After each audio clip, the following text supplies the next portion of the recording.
6. And I'm just happy that she's in heaven, and I know she's in heaven because the way she acted and the way she was so nice to everybody that she met.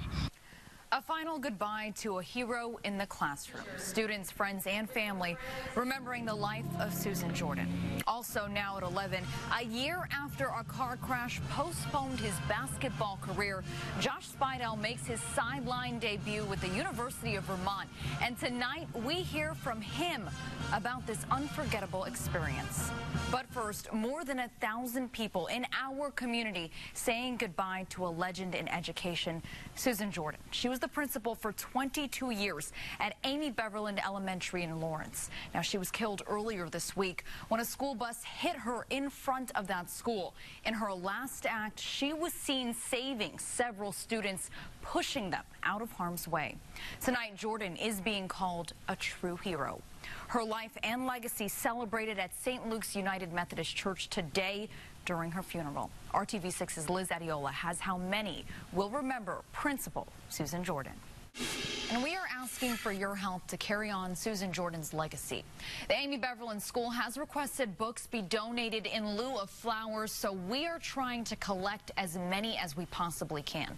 The Books for Beverland event is planned for tomorrow, Monday, from 7 a.m. to 6 p.m. at the Lawrence Community and Education Center on Sunnyside Road. Now, you can donate new books for students of all ages from kindergarten through 12th grade. And it is the middle of winter, but temperatures should be below freezing. But take a look at this map. Many of us are still hovering around 50 degrees.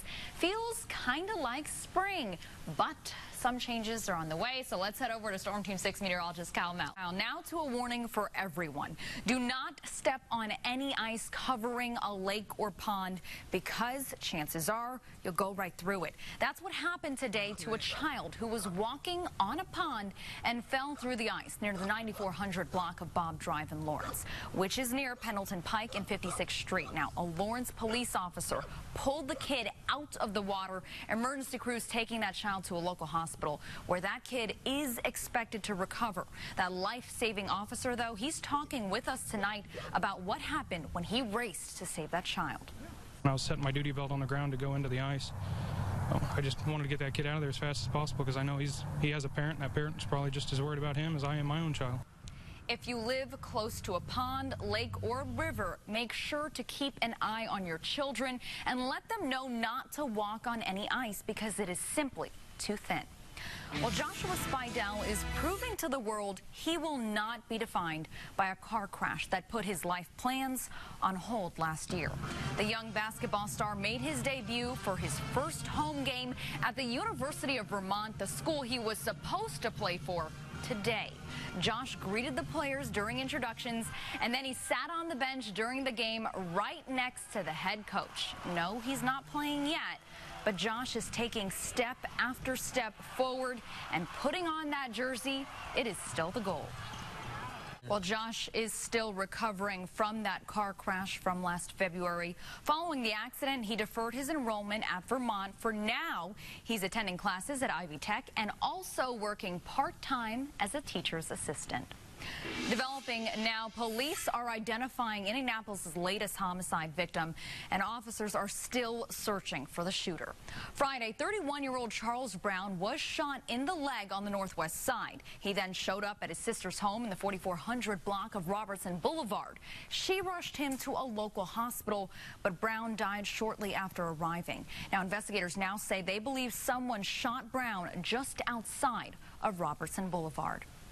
The search for Lauren Sparrow continues. Investigators still combing through items collected at a Morgan County home. Officers now trying to figure out if they are related to the Sparrow case. Now, on Thursday, FBI agents spent hours going through Justin Wager's home, taking his pickup truck to be tested for any evidence connected to Lauren.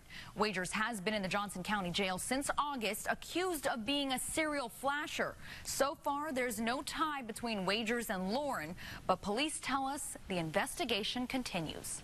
And developing now, Denver police say one person is dead and 6 others are injured after a shooting and stabbing at a motorcycle expo today. A spokesperson for Denver Health Medical Center says 6 people were admitted to the hospital. He says 3 are in critical condition and 3 are stable. Police are investigating and say no arrests have been made as of yet. Well, all new at 11. Over at Second Helpings, it was all about the Super Bowls today. And by that, we literally mean soup, you know, like the kind you eat. It's a unique benefit featuring some of the city's most well-known chefs dishing out their best culinary take on soup. Attendees paid $10 to try dozens of creamy liquid creations and then vote on who will be this year's Super Bowl's champion. The proceeds all benefiting Second Helpings, an organization dedicated to preventing waste and using rescued food to help feed those in need. Great event. Well, the winner of this year's Super Bowls came from Alexander Hotel. They made roasted corn and poblano pepper soup. Sounds delicious. Also, there is a new kind of workout, and it is trending across the United States. It combines 2 very popular things as well, the ancient art of yoga and beer. It's called Community Yoga, taught inside of Sun King's tasting room. It's a yoga class, but it ends with a drink or 2 of beer. Bringing yogis to breweries for some exercise is quickly becoming a trend across the nation, but this is a first right here in central Indiana. Yoga kind of mellows you out, and beer mellows you out a little bit more, so I can't think of anything better. Well, community yoga at Sun King is taught by various instructors from different studios each month, with all of the proceeds going to a charity of their choice. There's no set cost, but a donation of $10 is suggested. Now, while community yoga is not meant to replace going to a studio or a gym, it may help reduce your stress level. Also, tomorrow is the last day of the Indianapolis Home Show at the Indiana State Fairgrounds. It features 900 vendors. Now, one of the most popular exhibits is the 4,600 square foot home built inside the pavilion. The event also shows some of the new design homes for this year. Doors will open at tomorrow at 10 a.m. They close at 6 p.m. As the Zika virus continues to spread, national health organizations are now working tirelessly to find a way to stop the virus from making it to the U.S. What's being done after the break?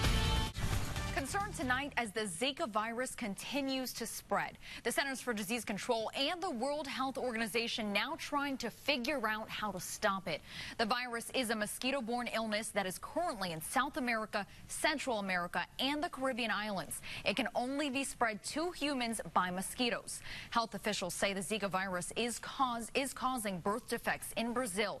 Babies are now being born with smaller heads and severe brain damage. Dr. Richard Besser for ABC News is in Brazil with a look at the efforts to combat the virus and keep it from coming to the U.S. Well, in less than 48 hours, the biggest test yet in the 2016 presidential race, the Iowa caucuses. Today, candidates were all over Iowa trying to convince voters they should be representing the United States in the White House, and it is down to the wire. Caucus goers are also getting blasted with nonstop campaign ads on television. Millions of dollars are being spent to court thousands of undecided voters. Battles are underway between Republicans Ted Cruz and Marco Rubio, as well as Donald Trump versus pretty much everybody else. On the Democratic side, Hillary Clinton and Bernie Sanders are also battling it out. Well, coming up tomorrow in Indianapolis this week, we will have a complete look at what to expect at the Iowa caucuses and what they are meaning to the presidential race. We're going to interview ABC News' political director, Rick Klein, and a full panel of experts will be talking about the impact of Monday's Iowa vote. Again, that's all happening on Indy This Week. It happens on Sunday at 8:30 a.m. right here on RTV6 and on the RTV6 app.